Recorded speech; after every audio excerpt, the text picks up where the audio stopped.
전 세계가 보는 가운데 군사 쿠데타가 대한민국에서 현 시대에 일어났습니다. 그런데도 뭐가 이렇게 윤석열 탄핵으로 가는 길목에 곳곳에 굉장히 어려운 장애들이 계속 나타납니다. 왜 이런가?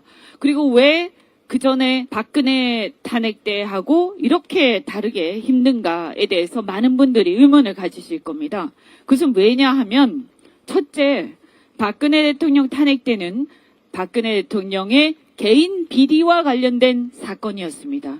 그런데 지금은 내란 사건입니다. 그리고 헌법체제를 무너뜨리는 천인 공노할 사건으로 이 사건에 대해서 나중에 연관된 모든 사람들이 굉장히 심각한 중벌에 처해질 것이 틀림없는 사건입니다. 그렇기 때문에 대통령이 파면이 되어야 수사가 제대로 되는데 파면되기 전이기 때문에 수사가 대통령 개인에 대해서 또 주변에 명백하게 일어난 일들에 대해서만 수사가 진행이 되었기 때문에 곳곳에 내란죄의 공범들이 도사리고 있기 때문에 가는 길목 곳곳에서 이것을 방해하는 세력들이 있기 때문입니다. 그래서 박근혜 대통령 탄핵 때하고 다르게 굉장히 힘든 겁니다.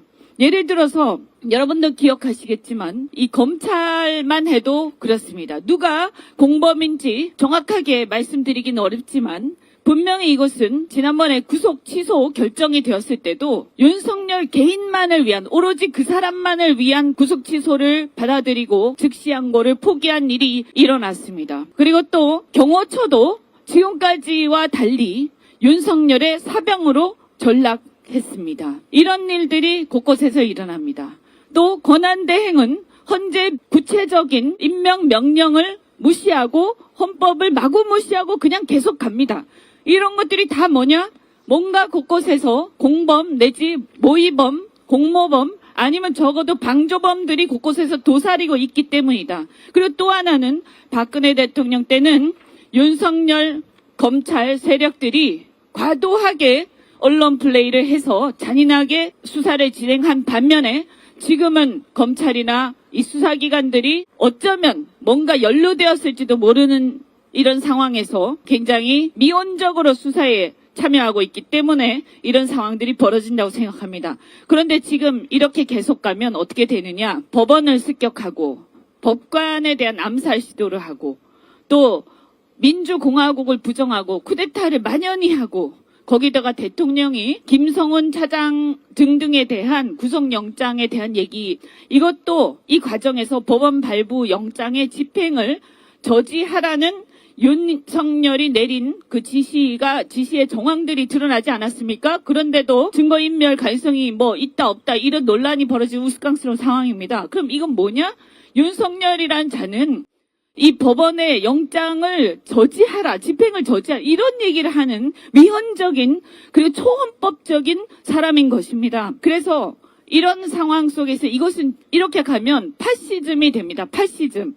그래서 우리나라 보수 세력이 이 나치가 될 판이 아니라 이미 되고 있습니다. 그래서 이렇게 가면 파시즘이기 때문에 자유민주적 기본 질서를 수호해야 하는 우리 헌법 정신을 수호해야 하는 우리 헌재가 이 문제에 대해서 헌법적 수호 책무에 대해서 정말 자각을 분명히 해야 될 것이다 라고 말씀입니다. 여기서 한 가지 더 덧붙여 말씀드리면 이러한 그 파시즘 경향은 경제가 공황 상태로 가고 나빠지면 나빠질수록 파시즘은 더 극성을 부리게 됩니다. 그래서 우리가 민주당이 경제 성장을 얘기를 하는 것은 다른 뜻에서가 아니라 이런 민주주의를 지키기 위해서는 성장의 기조가 계속되어야 파시즘을 막을 수 있다 이렇게 인식하고 있기 때문입니다. 최근에 일본 투자은행인 노무라에서도 탄핵 인용의 가능성이 훨씬 더 높다라고 예상하면서 인용된다면 정치적 불확실성이 점차 사라져서